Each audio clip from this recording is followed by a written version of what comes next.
Diso, commando tigre, oh men, saïlou pousse, yaya, yaya, oh yaya. Debout Congolais, unis par le sang, unis dans l'effort pour l'indépendance.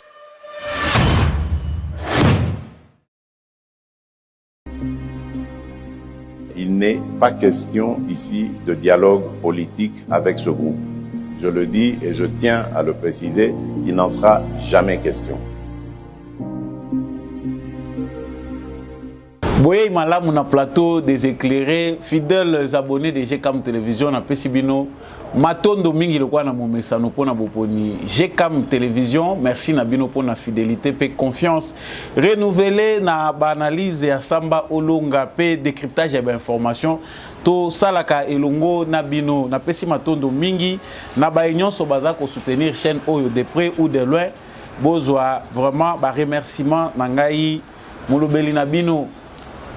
Tout ba été yambo émission oyo banda nazalaka vraiment na plaisir ya ko rappeler na biso nyonso été justice ya Nzambe moto moko te aishapaka na contrôle nango justice ya Nzambe erataka te yoko kanisa ke bato mokili omoneli bango yoko kanisa ke bato mokili leki bango na makasi yoko kanisa ke moto aza ko mona yo te yeba yango ke lisu moko très puissant oyo moto moko ya mokili akokaka ko gérer te et monaka biso nyonso.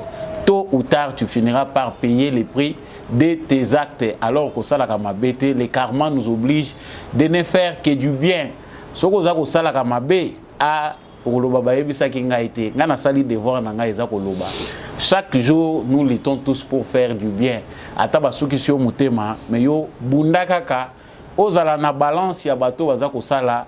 Malamu, actualité à Mukola Lelo ya Yambunaza ko bandanango, ezali ko concerner signature topé accord oyo ezwami entre République démocratique du Congo na Rwanda pe elongo na HCR au commissariat des réfugiés ba s'accorder pour un rapatriement ya ba réfugiés congolais na rwandais to ba été Rwanda où ezali sous le leadership ya Paul Kagame ba sengaki ete Congo ezwa ba réfugiés na bango.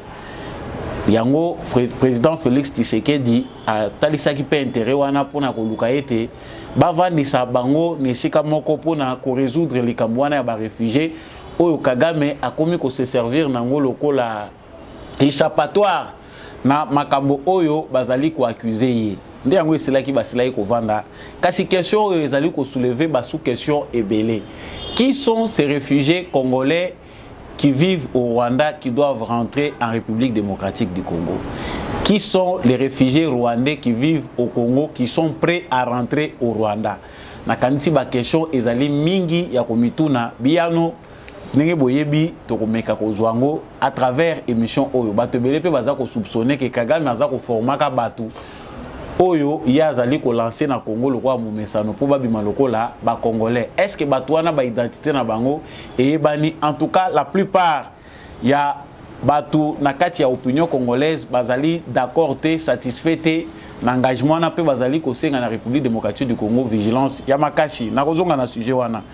Actualité ya mibale ezali sortie médiatique ya mwana mboka Vital Kamerhe na ndenge bamesana kosala chaque lundi na ministre ya information Patrick Muyaya na redevabilité mungongo ya Kamerhe Vital esalaki eko pona mai etali likambo ya masango ezali komona na te critique o basali na gouvernement 11 personnes bakendaki pona koluka masango ba kritikaki yango mingi. Vital Kamerhe a défendre na lolenge na ye alobeli pe likambo ya stabilité ya taux d'échange depuis que azali ministre ya économie ezali ko variété simbi evandi na esika moko kasi bongo asuki na matumboli pona kotalisa ba opposition ke wana baza ko luka marche intérêt nango ezanini tango ba ko marcher lobi nango biloko ekokita boko landa bino moko na matoi na bino soki bolandaki te vidéo ya Vital Kamerhe est-ce kalobaki mabe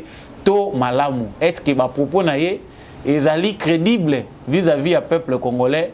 Vraiment toko landango na kati ya émission oyo marche ya opposition ezali opportun toté nous en parlerons ba langue ezali ko se soulever Toi, toujours que dans le cadre de la marche opposition, ceux qui vont marcher le 20, va marcher comme Misato. UDPS a marché et le Mona Bango le 20, va que les catholiques peuvent marcher, ville de PES a marché pour soutenir l'institution. Les catholiques vont marcher pour le processus électoral. Ils ont ouvert à tout le monde et ils ont bâclé. Ils vont marcher pour la vie chère, na question bango pe batiena kati.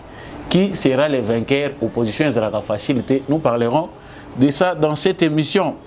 Enfin, pour terminer, CENI et rendre public Bakombo ya experts nationaux et internationaux sélectionnés en vue de constituer une mission mixte d'audit externe du fichier électoral. Balobaki CENI transparence ezate, CENI vitesse ezakokuba na kokoba.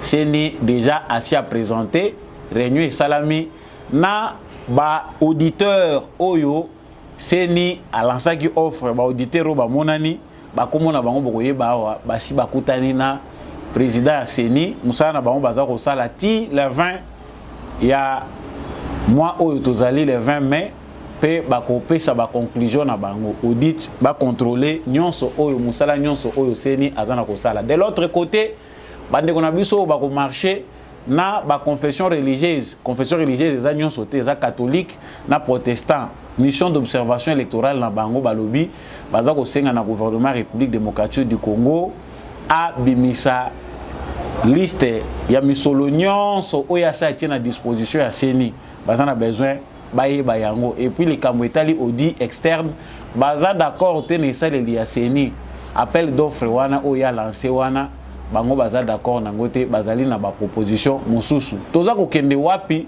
et ko suka ndenge nini peut-être ko zabiano kaka ndenge tozali ko sala analyse sika awa wana ezalaki ba titre ya ba sujet oyo tozali ko aborder ngai na bino na cadre ya plateau des éclairés tobengaka debout congolais boyebi ke soki émission elinge banda bendele ekolo Congo ezalaka toujours debout.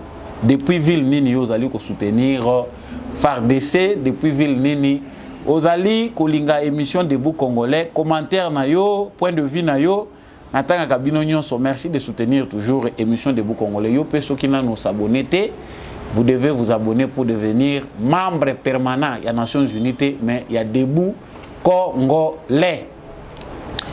Je rentre dans l'actualité.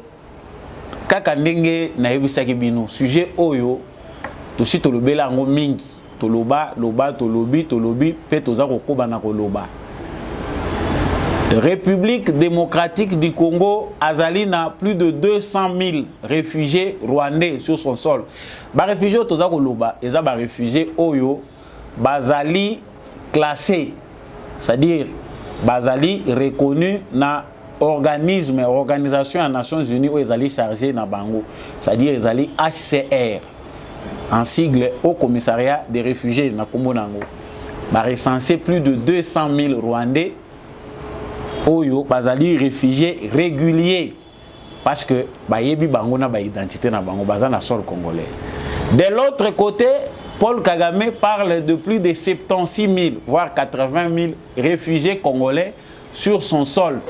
Ponaye ezali kokoso oyaza ko gérer te.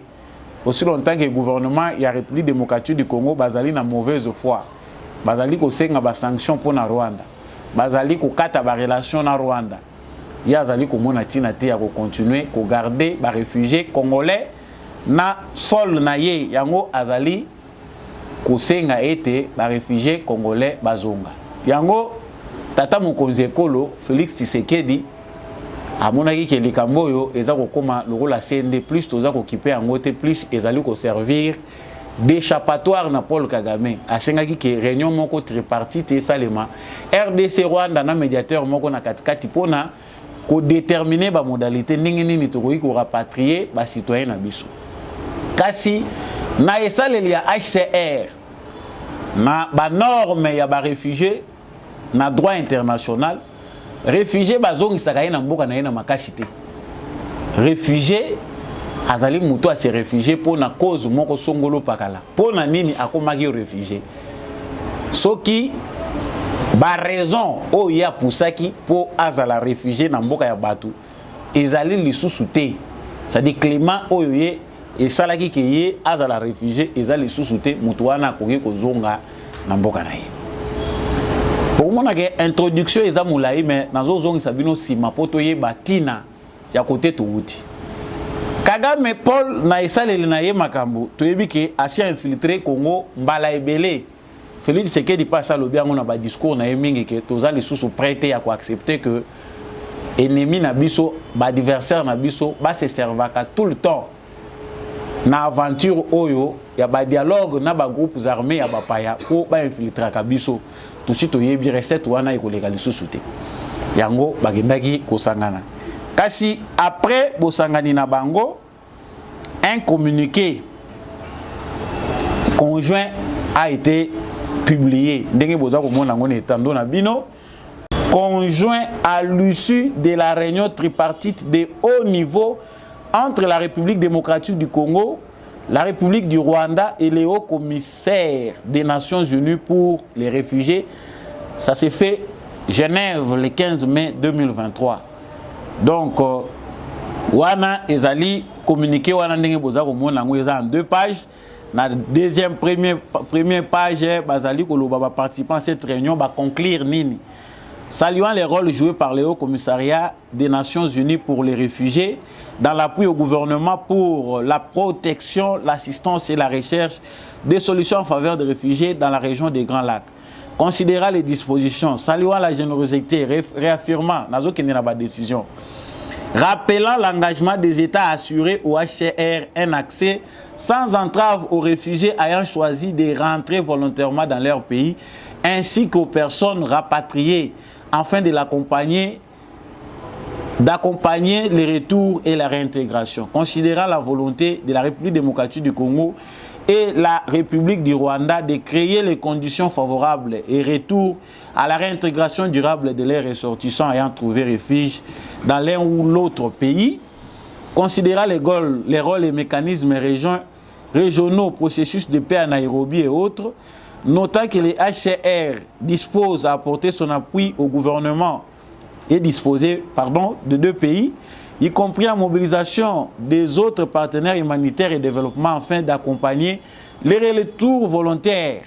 Les 2 gouvernements s'engagent à assurer l'application intégrale des dispositions des accords tripartites de 2010 sus-évoqués et à honorer leurs obligations respectives. Reconnaître les droits au retour et à assurer le respect du principe d'un retour volontaire en sécurité et dans la dignité. Relever les défis liés à la sécurité des personnes rapatriées, à l'échange d'informations sur les conditions de vie dans les zones de retour, y compris la sensibilisation au niveau communautaire ainsi qu'à la réintégration. Continuer d'assurer la tâche l'asile pour les personnes au Union Sobazana internationale dans le respect des conventions irrélatives. Tenir à Nairobi dans un délai d'1 mois à compter de la date de publication du présent communiqué conjoint une réunion technique tripartite afin de définir les modalités pratiques sur la réactivation de tous les engagements et des structures contenus dans les accords. Relancer les processus de facilitation du rapatriement volontaire. Voilà. Wana eza communiqué signé Christophe Lutundula pour la République démocratique du Congo, c'est lui le ministre des Affaires étrangères. Filippo Grandi, haut commissaire des Nations Unies pour les réfugiés, et Kaisire Marie Solange, ministre chargé de la gestion des urgences et la République du Rwanda. Wana eza makambo ebimi kuna. Nde toyoki balobi, mais ba détail eza très important. Toyebi ke Rwanda azana déjà na culture yako infiltraka Congo. Infiltration pour na ba yebi histoire muke et bandi le lote infiltration eza depuis longtemps. Les Belges sont pour quelque chose parce que tant to lobaka bango bakanga munoko. Banoko na biso ba Belge, bino batu boza na Belgique. Il est aussi important bozala organiser pour na koyebisa banoko na biso. Makambo oyo une partie pe eza na responsabilité na bango. Le Congo colonie à Belgique, en 1932, a reçu une vague. Il y a des réfugiés, donc, na terre, on va utiliser.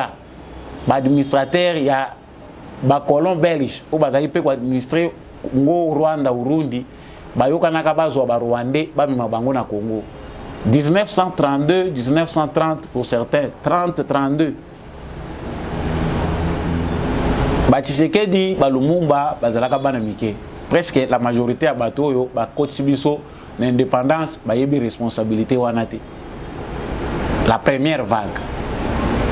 Pour ne parler que de cette vague-là, on a transplanté plus de 60 000 Rwandais bayana bango na sol congolais.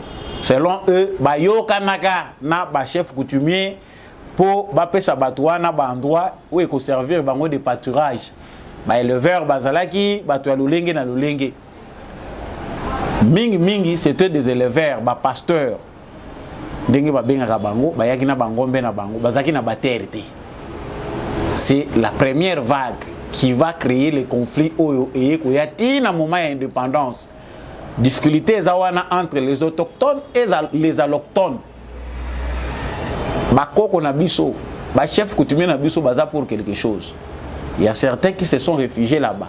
Ba mususu bakimaka na bango administration coloniale. Ba se positionnant na bangomba ndenge boza koyoka na bangomba, ba mixage de salama. Il y a un désordre pas terrible. Donc parler de tout ça, parler du Congo belge, parler de la gestion de Mobutu, Oyo a favorisé qui batouana sous influence de Bisengimana. Parler de la crise Oyo tu veux connaître, il y a un afflux massif, il y a des réfugiés qui ont génocide,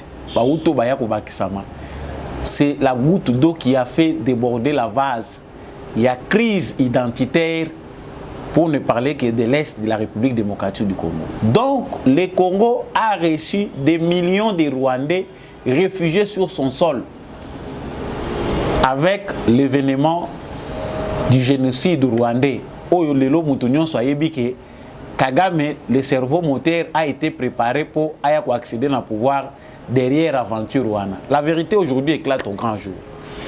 Mais Tozali étonné, il y a qu'on comprendre que les petits pays qui est le Rwanda, qui a saturé le Congo en termes de réfugiés, parce que les Congolais, les na Rwanda, qui sont Rwandais na Congo. Kagame soulève cette question à l'objet, on ne peut plus supporter, parce que ça il a un discours, il a rectifier et aller porte-parole naïe. Ou pas à moi na bino à 50%. Balobi azalaka muluba. Maman, papa, soki papa mutazalaka muluba, maman de mutaza rwandaise. Le nom m'échappe encore. Il a rectifié que l'Obino, Kagame n'a pas l'intention de chasser les réfugiés congolais, mais c'est juste pour que le gouvernement congolais aille les réfugiés. Pendant qu'il dit ça, il ne parle pas de ces réfugiés au Bazana Congo. Dans un premier temps, il a communiqué, ok, tout ça d'accord. Mais qui sont les réfugiés qui doivent rentrer? Selon la procédure, il y a Mouto et Andimi qui a connu Bozonga. Mouto a moniqué jusque-là insécurité Zali, mais Tibaoué à Congo. La raison valable qui les a poussés à aller là-bas, logiquement, c'est qu'ils fuyaient les conflits. L'Est du Congo n'est pas encore en paix. Comment Kagame peut pousser réfugiés congolais Bazonga na Congo, si ce sont réellement des réfugiés congolais? On sent qu'il y a Ngui sous roche. Ces gens-là ne sont pas certainement des réfugiés réguliers. Les réfugiés normaux, ce sont des gens, pour la plupart, préparés par lui pour, une fois, créer encore un autre événement au Congo. Et c'est un sujet choisi par lui où il servirait d'échappatoire.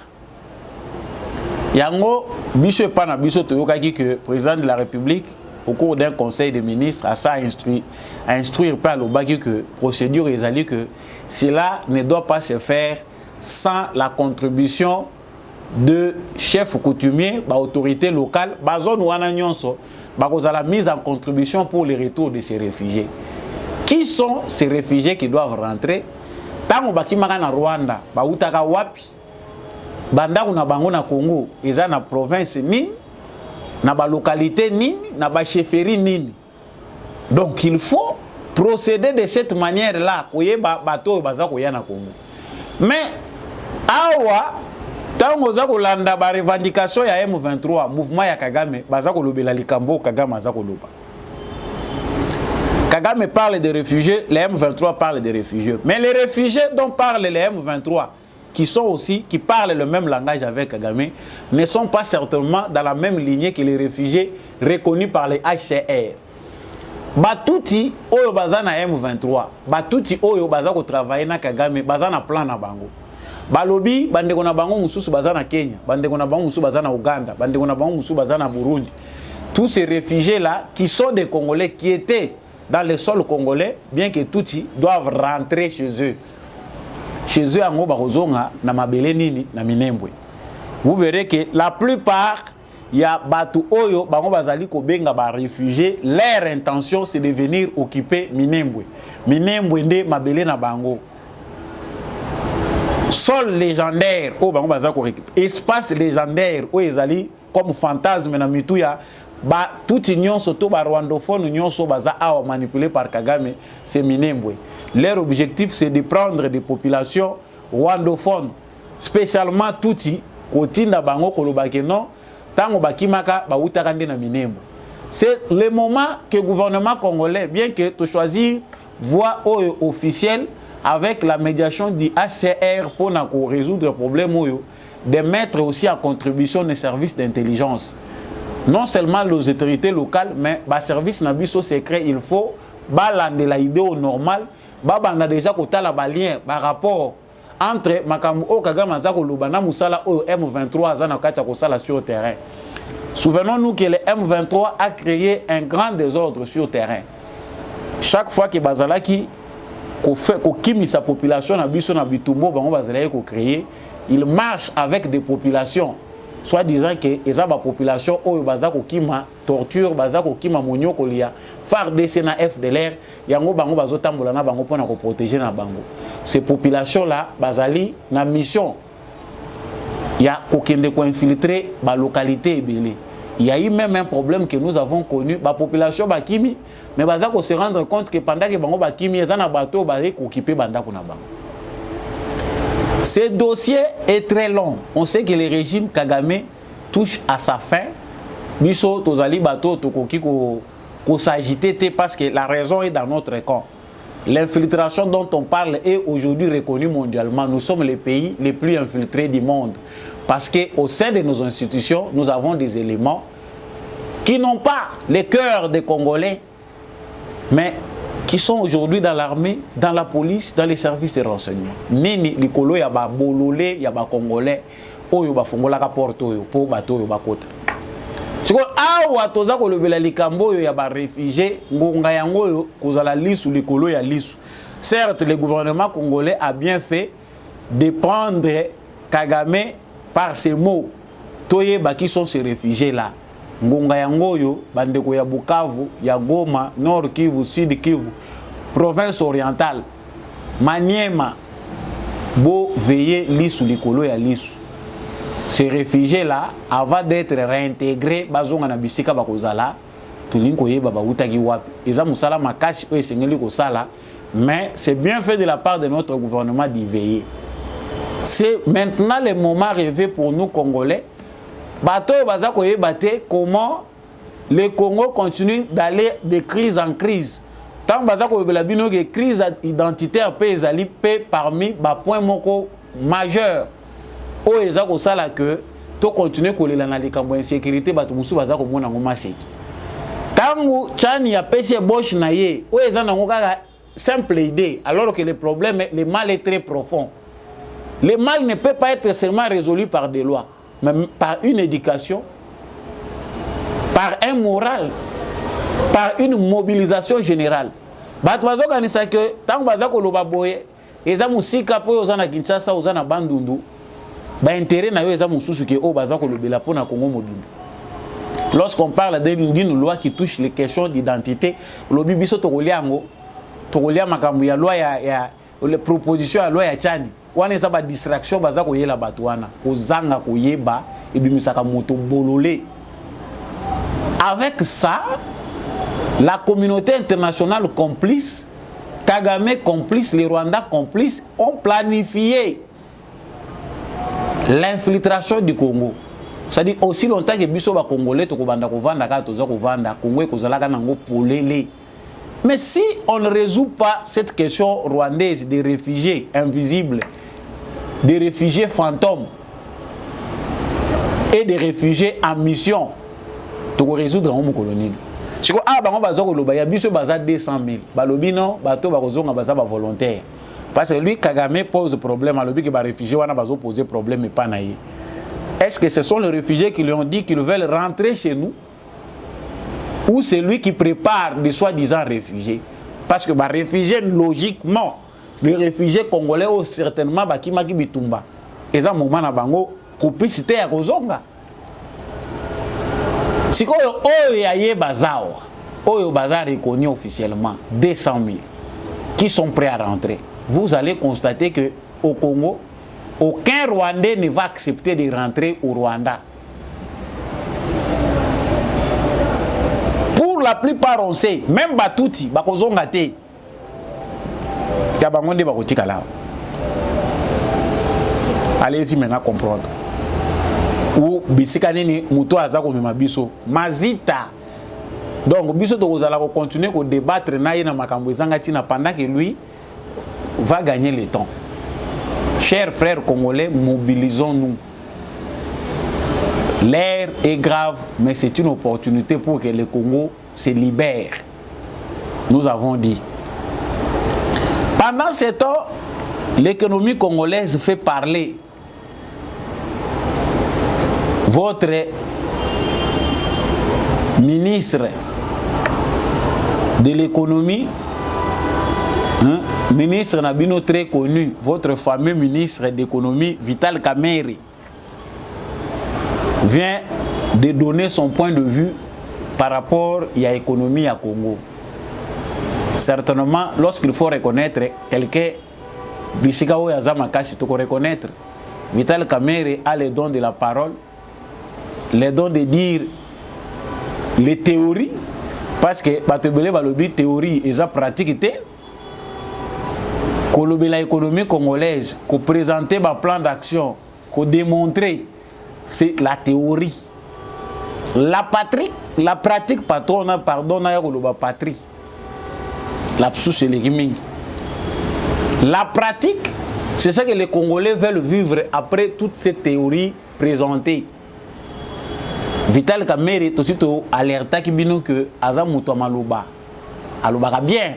Nga penda nazo féliciter pour na maloba ayi baka penda ko loba puis batu pe ba bayakaye parce que aloba ka penda jusqu'à tel point que les gens se fatiguent. Mais makambo a présenté awa eza clair bato yo baza ko loba ke toza faillible parce que tokei ko defa ko solo la pona makambo masangu. Mais pendant 18 ans bato yo ba uti na pouvoir. Oyo lelo bazako mibenga ba opposant. Bato yo ba gérer mboka. Oyo pe ba gérer ki ba province wana. Héritage nini tozui ya bango na makambo etali masango. Zéro. On pouvait du moins reconnaître que batika ki société ya masango ba o ba ye ba bomi yango. Batika ata minorité eza valable. Oyo etikali eza valable eza kaka ya ba privé. Ou baza prêt pour priver même marché congolais na production na bango pour aller amener ça ailleurs. La plupart na kati na bango Moïse masangu na ye azako exploiter ngo wapi na Angola na Zambie. Là où il trouve l'intérêt. C'est-à-dire Vital Kamerhe na cadre état l'économie, il a ses connaissances. Oh batunos bazako reconnaître noté mutuana intelligence na ye ça la lorsqu'alobelaka théoriquement, on ne dit pas pratiquement. Parce que jusque-là, Congo ils en a besoin de praticiens, praticiens, bateau, bazali capable de kolakisa bateau, fruits valables. Ndenge tiseke diaza pragmatique. On dit programme de 145 territoires, mutuna village à moni baye mabange ye école et bandi kotongama. C'est ça le pragmatisme qu'on veut. Vital Kamerhe a lobby bien. Le plan est là, il a démontré ndenge bino bozo mona na ba photo na bino wana comment il a démontré la carte. Comment faire géographiquement pour être Congo tous à la sous na crise Banzela, correlié ba province. En tout cas, il est bon en explication parce que même bateau ba bongisa ki ba mituna 5 4 batuna qui est le sauté parce que les explications sont bonnes. Mais allons voir la pratique. Vital Kamerhe a préconisé à CNI, a proposé que tout ko taxera le sous cher na bateau bazali ko importer ba masangu pe bateau bazali ko produire masangu. Vu que production ezali muke Katanga yemoko na Kasai azako senga 1 million de tonnes. C'est que balie masangu bazande Katanga na Kasai. Nde ba vrai balie masangu. Ça dit production na bango ezaka 25% ya pamba. Bazoko kate ko satisfaire demande na bango d'où il faut importer. Yango ya lobi que il faut ko bandana ko diminuer taxe. Pour na batu oyo bazali ko produire localement pour na encourager bango et puis de deux ko subventionner bango na retenir point wana 200 millions de dollars pour na ko subventionner agriculteurs congolais oyo bazali ko œuvrer na secteur et agriculture pour na crise wana ya masangu tout monde ngoli susute. C'est vrai to ko négocier kuna pour masangu ya kame biso pe awa il faut to bunda pour na ko produire. Les bonnes idées sont bonnes, mais mutambo oyo esuki saka biso na koswana esuki saka biso na ba procès na 100 jours. Est-ce que yango wana te libulu wana toza ko kende malem? Ah, ce n'est pas ce que j'ai dit. Je n'ai fait qu'un constat. 200 millions de dollars pour subventionner, pour propulser la production des agriculteurs locaux. C'est bien comme idée. Les agriculteurs na biso baza ko souffrir na ba milieu ruraux parce que baza subventionné te na l'état baza accompagné te ba besoin na bango est énorme. Yango production locale est assez. Qui sont ces agriculteurs na lobaka awa tout le temps? Allez dans le ministère de l'agriculture. La plupart des projets, des structures, des ONG où ils allaient constater la makambo agriculture sur le terrain bazalakate. Nazo continuer ko loba makambo et ça la passe mais c'est ça la vérité. Sur terrain ba congolais belé ba organisation na bango, ba structure na bango eza mafieux. Ezaka ba sak na bango ne baza ko memande ba ONG na bango. Pour attendre le subvention venant de l'État, l'appui, le soutien. Tant ba peut ça bango bongo ba kabole yango sur terrain au komone lo côté. Monsieur le président de la République, nous avons l'expérience du programme d'urgence il y a 100 jours. Le projet, monsieur, comment aussi l'année il y a depuis 100 jours.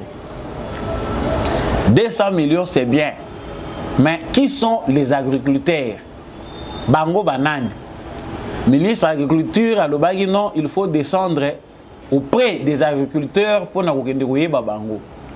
Réseau Oyo, IGF, non seulement l'IGF ANER, il faut mener enquête pour identifier ONG, partenaires locaux, il y a ministère de l'Agriculture, Oyo, bazali ko bénéficier na financement à l'État congolais. Il y a des organismes internationaux. Qui sont ces organisations? Mbongo bango bazwaka, est-ce que comme Kapenda pour mener une enquête sur le terrain, ces gens-là font quoi? Avant d'envisager 200 millions. La peine que nous aurons, c'est que vous avez sous 200 millions. Vous sopi, la structure wana emiyibi bakoli yango nyonso pe ko koma nango destination te. Pour avoir les vrais agriculteurs, yango nga naza ko luba yanga idée za simple. Pour tout le monde a clair place chef de l'État les gars. Ceux qui président de la République a dit ah ils allaka boy, même ba conseiller ba vendre la rango. Ba tindi yo représentant chef de l'État qui a coûté pe cop parce que là il pas vendre azupe par naï. La meilleure chose simple c'est que le président de la République tant qu'on se déplacer au Kenya province Songolo Pakala en dehors il y a état-major, il y a sécurité, conseil, il y a sécurité, au niveau de la province wana, il faut aussi appeler les agriculteurs. Revanche, il y a sol, sur les sous-sols, il faut tenir compte il y a l'homme congolais l'homme congolais est devenu foncièrement mauvais, corruptible, voleur. Pour la plupart, au Bazako évoluer, même dans les secteurs privés. Malhonnête. Il faut que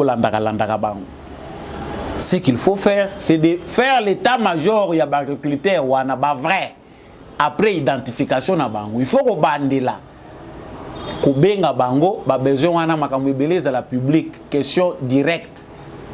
Pour que la plupart ne bénéficient pas des subventions de l'État alors que bango mutu bazako lié sa ba province. Je pense que c'est simple, monsieur le président de la République. Biso tolobaka, toza ko analyser, toza ko pesa pe ba idée. Ba idée angwana ya ofele, ya bureau climatisé té. Vous voulez bien gérer les Congolais, landela bango lokola bana mike, a outil classe, zwa kaye na ye fongola, tala bakomaki nini, est-ce que komaki bien, est-ce que ba côté landela ya zéro lokola zo landela bébé, c'est ça les Congolais. Pour Congolais les lois téléma, il faut que landele même na 10 francs. C'est ça ce que nous sommes. Bazo financer bisote mbongo ezako yate mbongo yeye okomona ta trace ta place etambolelité.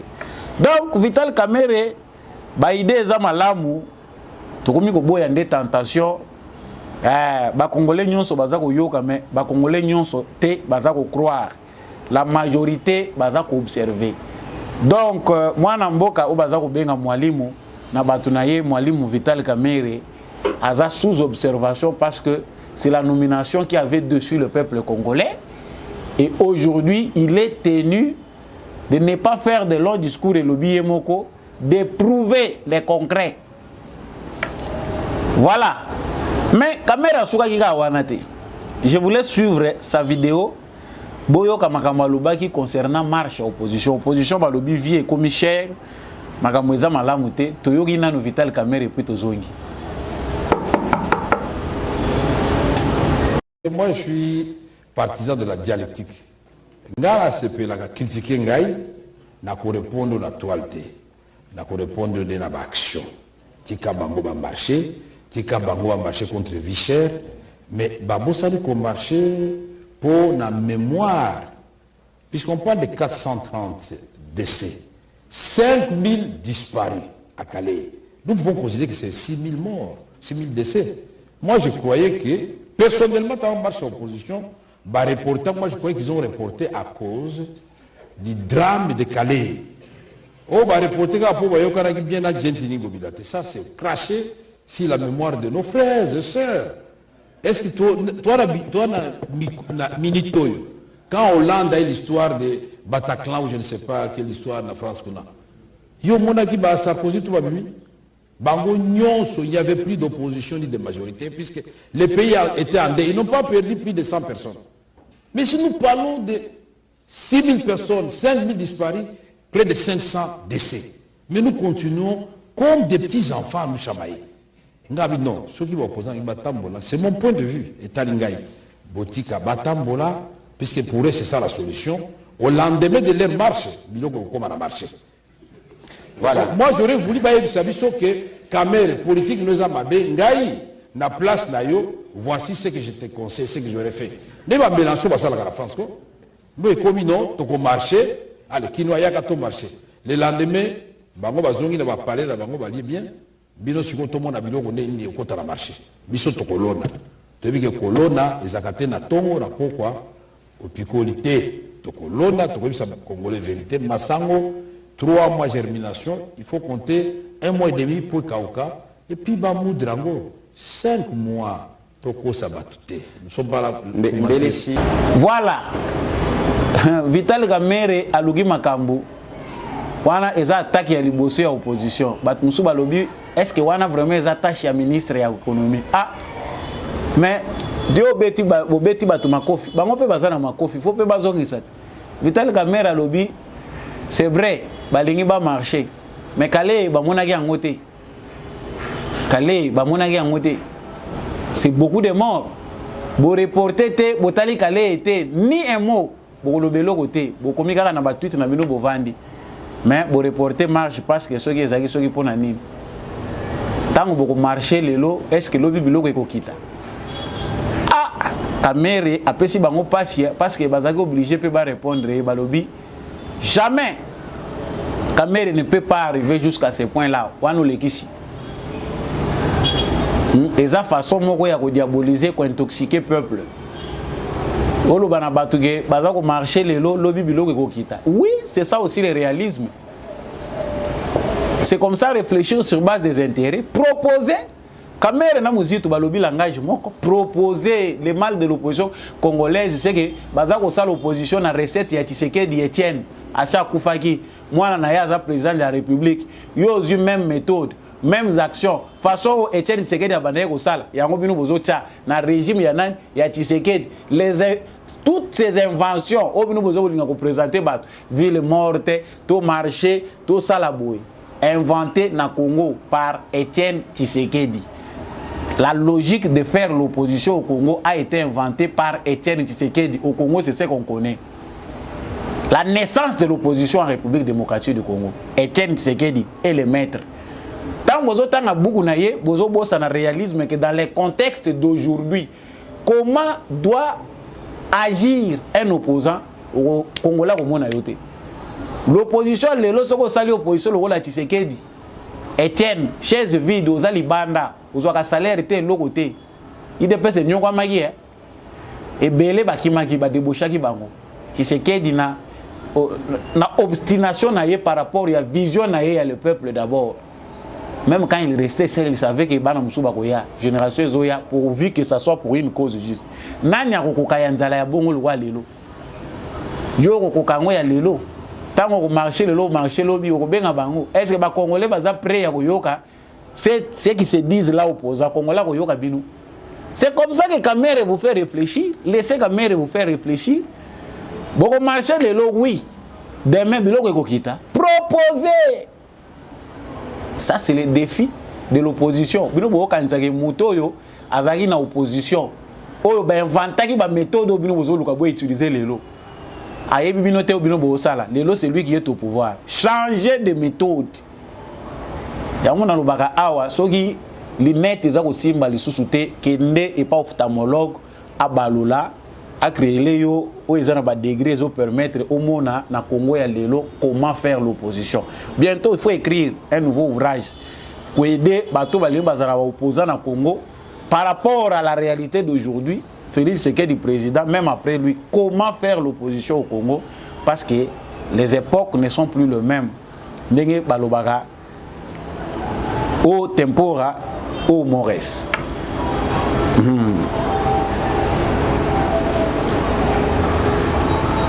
Yango bande kona biso ya opposition baza ko luka ba marché. Ezali marche to ezali préparation à sabotage. Wana ezeli mamu suto zoko bakisa. Jaginda la lobby pona ye eza défi à lancer défi na UDPS. Je vous laisse d'abord aussi les suivre parce que surtout quand c'est que prison et dikakameto yo kana no Jaginda la. Samedi tolingi provocation te. Parti nyon sebe da ba jeune à partir de matoi. Pour jour wana oyo rosala buzoma na balabala to rosila na bien comme mibali. To rona na sur la mapeka. Ça je le dis de vive voix. On se prépare. Masasi remet dans nzoto. Soki akalaka odaye. Vaut mieux que tu chacun kufa na masasi na nzoto na marche, kana kufa na malaria. Makambo ne ba koma olokela yo. Non. Nazolo ba yango nga. Jacques Ndala. Soki samedi oyo, bande kwa ide pes ba bimi susu na buzo na balabala. To aussi na balabala. Alors police na ba bisa mamba fana na mandako parce que biso tomba za na stade de Matid devant na mandako. Donc ce police oyo na masasi, et remet son masasi na nzoto. Et côté na nzoto oyo. Soki nzamba bege jour na chako kufa na kufa. Vous êtes déterminé.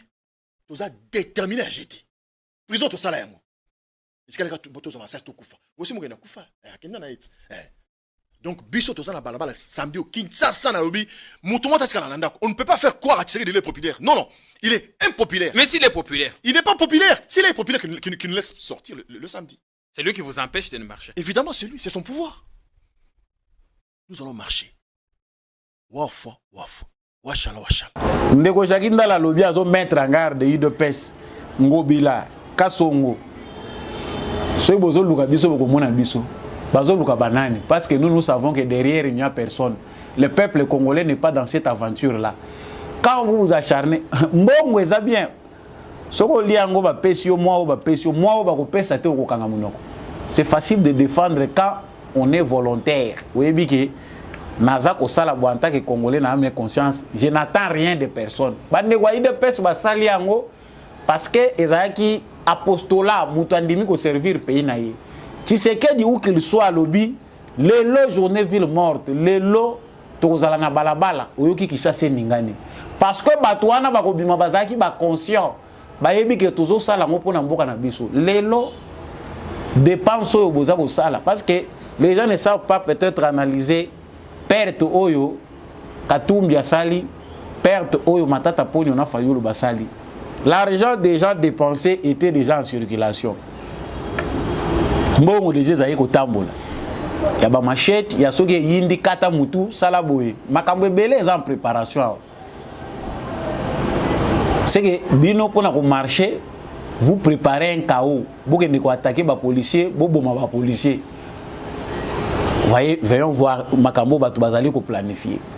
Abi note, ce qui dépêche à zoluka biso ko mona biso. Bino banani parce que c'est facile de chercher dans la capitale miroir ya République démocratique du Congo na Kinshasa ko luka ba militant ya ensemble. Ba militant ya ICD ya Fayulu na ya LGD. Bazala kate. C'est une invention de l'argent. Bateau baza facilement manipulable pour na mukolo wana bakulata LGD ya Matata Ponyo. Mais sachez mes frères que vous avez la malédiction de tous les Congolais. Parce que muto aza ko kokate ko répondre na 300 millions o ebimaki ya ba Congolais tozo mona trace na ngote. Yo lati poloni o lobby leadership na bonne gouvernance pour le développement. Et aujourd'hui, ces gens-là sont prêts à dire non, tous les Congolais bima. Congolais à Kobima za mosenzi, aza Congolais à normalité. Parce que les Congolais qui a bonne mémoire, atali na profil ya batouana, ata na muto ya kopesa confiance, c'est parce que tous seront désavoués. Pendant ce temps, opposition za la rapema, yo kanti ke bakotike la au terrain. Ah, bande ko musupe ya IDPS ba lobi biso pe to ko marcher pour na ko soutenir ba institution. Biso pe to ko marcher.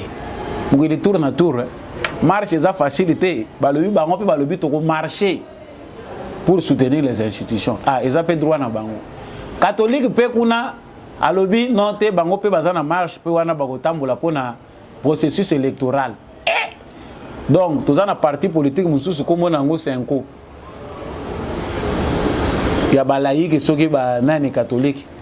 Bango pe bazako luka par na bango ndeni bakolela na politique à Congo. Na batwa ECC catholique basangani kuna.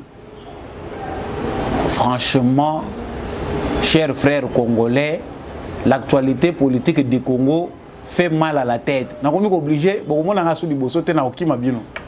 Parce que na komi ko tika makambo yo, ba actualité à modèle oyo. Ezo permettre batu ba se développer te. Comment on peut réfléchir bilanga? Comment on peut réfléchir des hectares? Au lieu de réfléchir, le Congo a 80 milliards de hectares. Ce qui te lobito kabwela Congolais moko hectare, Congolais moko ta kozanganzala, akokufanzala. Au lieu même de réfléchir comment rendre concret la vision de l'agriculture, de la révolution agricole, revanche ya sol sur le sous-sol que moi na nyonso ataza ko sala informatique, il faut beaucoup de matière na ye. Makambo etali agriculture comme ça tokoki kotine agriculture de l'avant c'est que muto ataza na moi 20 mètres carrés na ye a créé bilanga na ya matembele pembeni zéro tala biloko biso to ça ila ka débat boye développement ko yandenge ni na komi ko lemba bandeko na komi ko lemba na ko réduire penda batana nga ya ko sala ka be mission parce que congolais ezamboka Congo ezamboka moko bato belé baza ko tia biso na retard. Il faut que la développement. Des émissions comme ça peuvent se faire, des émissions de développement où on partage les idées qu'il faut avancer les gens. T'as la côté Fayulu na Katumbi bazomi mabiso. La CENI pendant ce temps vitesse mati. Ba on ba lobi tozo marcher parce que toza d'accord te na makamuseni azo sala régime ya Félix Tshisekedi eza ko continuer ko créer processus moko bâclé transparence ezate ba yebisa ki bino bandeko vitesse eza mususu kaka ndenge ezaki na kala yo zo zela ke train tour oyo ba démarrer yo nde ba kolanda caprice na yo muto ako continuer ko pesa mbongo na balai catholique au pesa mbongo na SSC na catholique za mbongo ya perte. Seni a rendre public ba kombo ya batu oyo ba expert na ye. Ba expert oyo ba se présenter pour na makambo etali audit externe. Donc na ba kombo na bango ba rendre ba bimisi ezali madame Jeannette Love ya Afrique du Sud, monsieur Mwabi Lufu Shisi ya Malawi, monsieur Joseph Topangu République démocratique du Congo, monsieur Kabata Kabamba République démocratique du Congo, monsieur Vianney Nzanzu Tawit République démocratique du Congo. Wana ezaba expert oyo seni à retenir pour na makambo etali ba élection. Ndenge bozo mona photo na bango wana devant vous. Basali déjà réunion na seni baza ko banda musala na bango ya ko auditer seni na musala uti ko sala. Ils étaient en réunion avec le président de la CENI pour babanda ba okende ti le 20. Pendant ce temps, biso toza ko zelage le 20 balaï catholique ba ko s'associer na marche ya soi-disant opposition pour na ko dénoncer que processus électoral les autres tambola malamu te bande ko na ngai bo changer ba lunette. Tempête eza awa lunette ne ko mona te ko mona moyo mona ezate vitesse eza mususu. Soit vous voulez les élections, soit vous ne voulez pas. Si on avait une opposition sérieuse au Congo, na makambo ndenge zo salema boye balingaki ba aider congolais na minito yo priorité ezaki lokola Etienne Tshisekedi na 2005 identification nationale. Soki biro bolingi identification te, vous êtes des étrangers.